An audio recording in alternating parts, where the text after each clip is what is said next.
Bakit mas nag-open up ang mga kabataan o mga bata sa mga kaibigan nila rather than their parents? Kasi yung mga parents hindi nagbibigay ng safe space. Open up ang bata, pagagalitan mo. Ano ngayon na nangyayari? Yung bata nagdadalawang isip na mag-open up sa magulang nila. Magulang, always create a safe space para sa mga bata, para sa inyo nag-o-open up. Magulang, ikaw dapat ang unang impluwensya ng anak mo. Bakit? Kasi pag hindi sa'yo nang gagaling ang impluwensya ng anak mo, sa ibang tao kukuha ng impluwensya yan, tapos hindi mo magugustuhan ang resulta. Epektibo pa rin ba ang pamamalo sa pagdidisiplina? Si Solomon na may sabi nun, pinakamatalinong taong ginawa ng Diyos. Matang ibig sabihin, mismong si Solomon ang nagsasabi,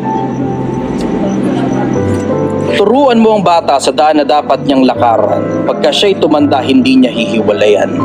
Ang kamangmangan ay nababalot sa puso ng bata, ngunit ilalayo ito sa kanya ng pamalong pangsaway. Yung pamalo, last option para sa bata. 'Di ba? Pangaralan mo muna ang bata. 'Di ba? Turuan mo muna ang bata.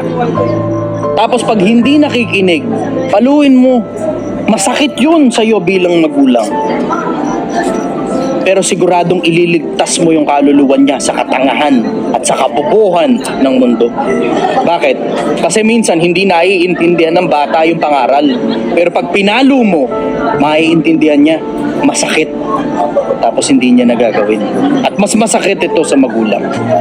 Pero mas masakit na makita mo yung anak mo na napapariwaran ng landas. Hanggang sa dulo, mananatili pa rin akong sumasagot ng mga tanong. Mananatili akong hindi interesado sa politika. Mananatili akong hindi interesado sa pera. Mananatili akong hindi interesado sa kasikatan, sa kayamanan, sa kapangyarihan, sa katanyagan. Mananatili pa rin akong sumasagot sa